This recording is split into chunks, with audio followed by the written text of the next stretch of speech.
The anniversary party was held at the Waterfront Club, all white tablecloths and crystal chandeliers, with views of the harbor stretching out beyond floor-to-ceiling windows. 200 guests filled the ballroom, celebrating my parents' 25 years of marriage. I sat at a table near the back, wearing a simple navy dress I'd bought on sale 3 years ago. My sister, Amanda, held court at the family table near the front, her designer gown shimmering under the lights.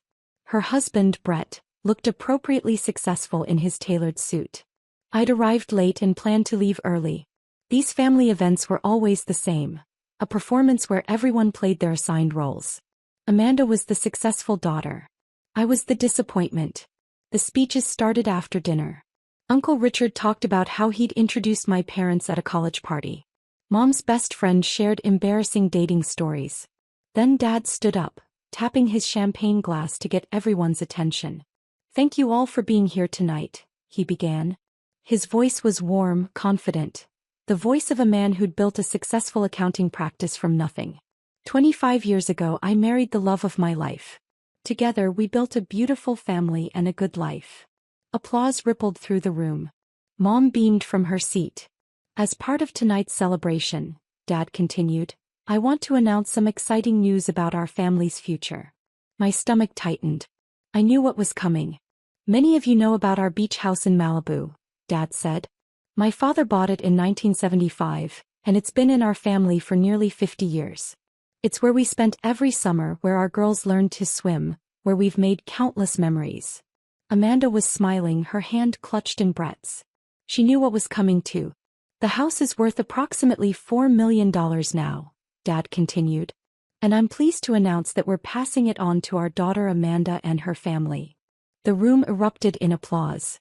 People turned to congratulate Amanda, who stood and hugged both parents. Brett shook Dad's hand enthusiastically. "Amanda has always been responsible," Dad said over the noise. "She's built a successful career, married well, and given us 2 beautiful grandchildren. We know the beach house will be in good hands with her." More applause. Amanda was crying happy tears now, accepting hugs from relatives. No one looked at me. No one even glanced in my direction. I took a sip of water and stayed quiet. The party continued for another 2 hours. I endured congratulatory conversations where people gushed about Amanda's good fortune, endured pointed questions about my own life that were really just opportunities for judgment. "Still working at that bookstore?" Aunt Susan asked. "Still single?" Cousin Jennifer inquired with fake sympathy. "Must be nice having a sister so successful," a family friend said, not realizing how the words stung. I smiled through all of it. Then I slipped out around 10 p.m. while Dad was giving another toast. No one noticed me leave.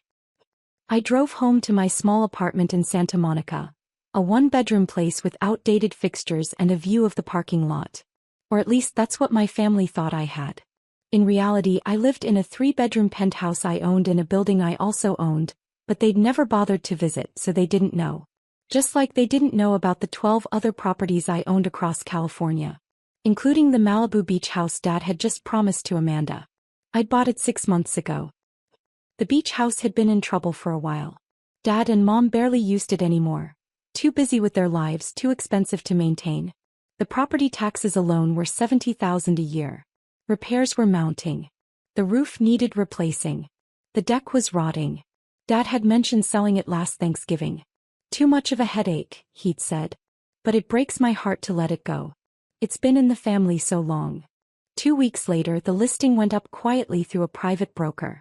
Dad didn't tell anyone, didn't want family drama about who might buy it.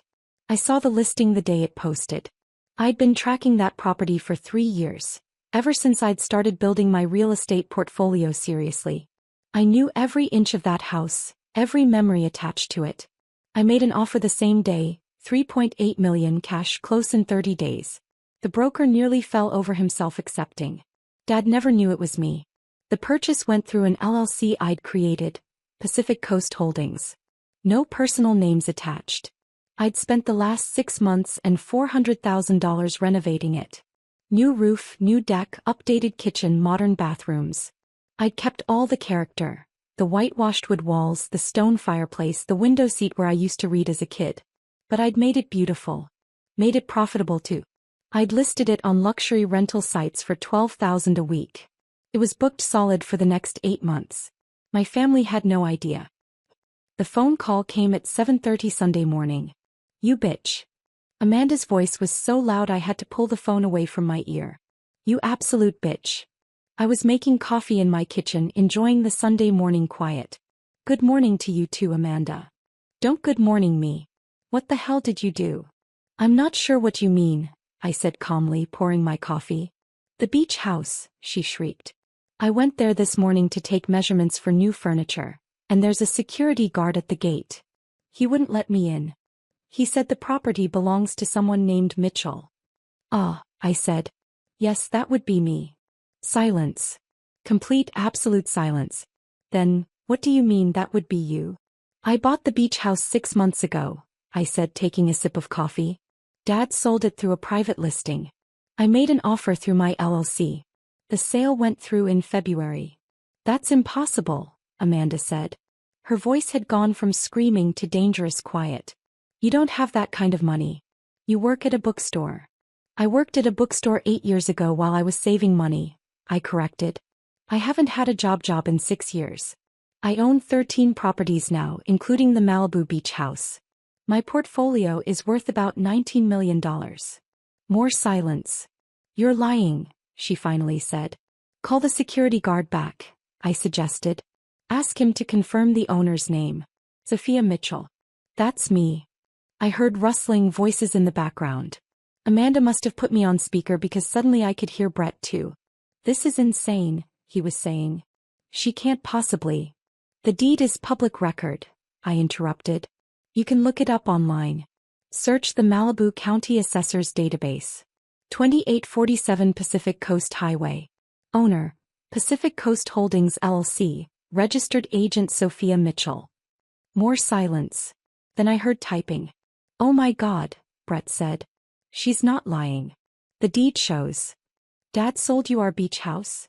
Amanda's voice cracked. He sold you our family home?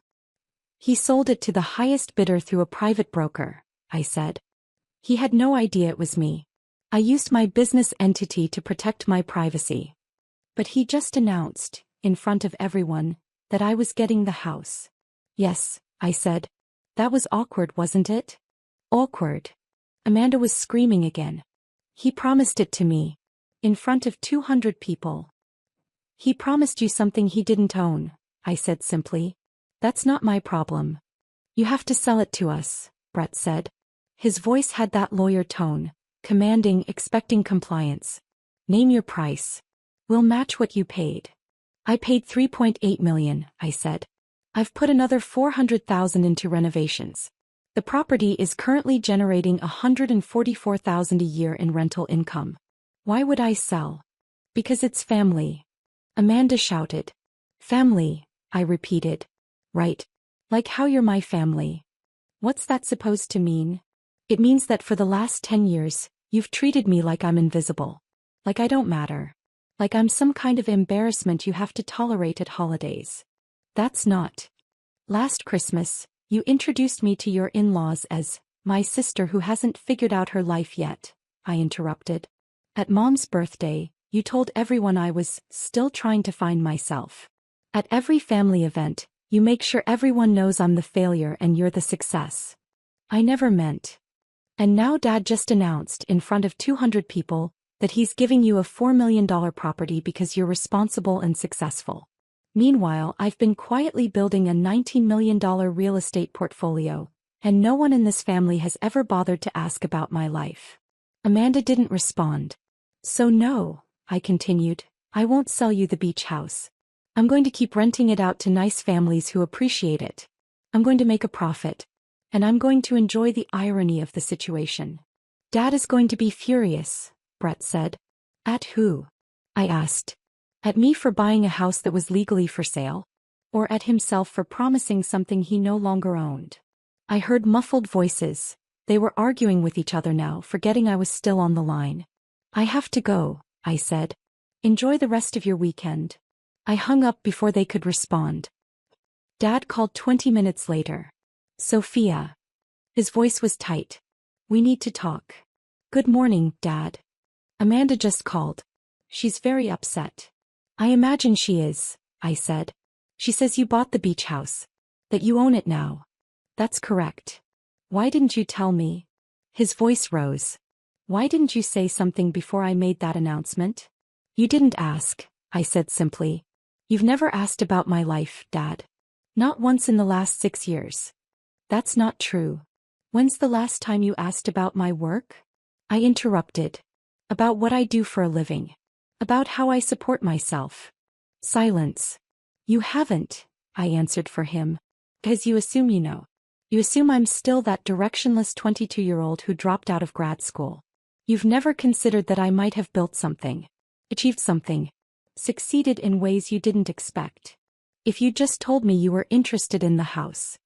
I wasn't interested as your daughter wanting a family heirloom, I said. I was interested as a real estate investor looking for a profitable property in a prime location. I made a business decision. The fact that the property has family history was actually a complication I had to set aside. A complication, Dad repeated. His voice was cold now. Yes, I said. Because that house represents my childhood too, Dad. All those summers you mentioned in your speech. I was there. But somehow in your mind it became Amanda's house. Her memories. Her inheritance. I was erased from that narrative. That's not fair. You just told 200 people that you're giving a $4 million asset to Amanda because she's responsible and successful, I said. What does that say about me? What message does that send? Dad was quiet for a long moment. I didn't mean it that way. Maybe not, I said. But that's how it landed. What do you want me to do? He asked. Nothing, I said. I don't need anything from you, Dad. I own 13 properties. I'm doing fine. Better than fine, actually. I just want you to understand that your assumptions about my life have been wrong for a very long time. 13 properties, he said quietly. 13, I confirmed. Worth about $19 million combined. I started with a small condo 8 years ago. I saved everything from that bookstore job, bought the condo, fixed it up, rented it out. Used the rental income and equity to buy the next property. I've been building steadily ever since. Why didn't you tell us? I tried to, I said. Remember when I bought my second property? I called to share the news. You said, that's nice, and changed the subject to talk about Amanda's promotion. After a few more attempts, I stopped trying. I heard him sigh. Sophia, I have to go, Dad, I interrupted. I have a property manager meeting in an hour. But think about this. You made a promise you couldn't keep because you didn't do your due diligence. You assumed the house was still yours. You didn't check. That's on you, not me. What am I supposed to tell Amanda? Tell her the truth, I said. Tell her the house is gone and she'll have to find her own way. It might actually be good for her. The family group chat exploded within the hour. Messages flew back and forth, most of them about me, very few to me. Amanda, can you believe what Sophia did? This is so typical of her. Mom, I'm very confused. When did you buy the house? Uncle Richard, wait, Sophia owns the Malibu house now? Aunt Susan, how does she have that kind of money? Cousin Jennifer, I heard she's actually really successful. Someone said she owns like a dozen properties. Amanda, that's ridiculous. She works at a bookstore. I muted the chat and went about my day. I had work to do. Monday morning, I got an email from my property manager. The beach house had a new booking. A family from Switzerland wanted it for 3 weeks in August. 21 days at $12,000 per week. $54,000. I approved the booking and smiled. That afternoon Mom called. Can we talk? She asked. Her voice was small. In person? Sure, I said. When? Now. I'm actually outside your building. I looked out my window. Mom's car was parked on the street below. Come up, I said. Unit 3201. When she arrived, her eyes widened as she took in my apartment. The high ceilings, the modern kitchen, the views of the ocean. This is where you live? She asked. Yes. It's beautiful. Thank you, I said. Would you like coffee? We sat on my balcony, cups in hand, looking out at the water. I owe you an apology, Mom said finally. We all do. Hey, I said. We made assumptions about your life. About who you were and what you were doing. And we never bothered to check if those assumptions were true. No, I agreed. You didn't. Dad is devastated, she said. Not about the house, well, partly about the house, but mostly about realizing how wrong we've been about you. He should be devastated, I said. He promised Amanda something he didn't own. That's embarrassing. He wants to make it right. There's nothing to make right, I said. I bought a property. I own it. That's all there is to it. Mom was quiet for a moment. Amanda is talking about not speaking to you anymore. That would require us to be speaking now, I pointed out. We barely interact as it is. You're sisters. Biologically, I said. But we haven't been close in years, Mom. You know that. She nodded slowly. When did it happen? When did you become so successful? Gradually, I said. Over 8 years of hard work, careful investing, and learning everything I could about real estate. I made mistakes. I had properties that lost money. But I kept going. I built something real. And we never noticed. No, I said. You never did. Mom's eyes filled with tears. I'm so proud of you. I should have said it years ago. You should have, I agreed. Can we start over? She asked. Can you give us a chance to really see you this time? I thought about it. About all the years of being overlooked, dismissed, underestimated. About the sting of Dad's announcement and Amanda's entitled expectations. But I also thought about the fact that Mom was here now, trying. Maybe, I said. But things are different now. I'm not the struggling kid who needs saving. I'm successful on my own terms. And I won't be treated like less than Amanda anymore. I understand, Mom said. And the beach house stays mine, I added. Non-negotiable. I understand that too. We sat in silence for a while, drinking coffee and watching the ocean. Will you come to dinner this weekend? Mom asked. Just family. No speeches, no announcements. Just us talking honestly. I'll think about it, I said. She nodded and stood to leave. At the door she turned back. $19 million, she said. That's really what you're worth? Approximately, I said. It fluctuates with the market. She shook her head in wonder.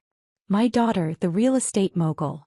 Your daughter who you thought worked at a bookstore, I corrected gently. Not anymore, she said firmly. I see you now, Sophia. I really do.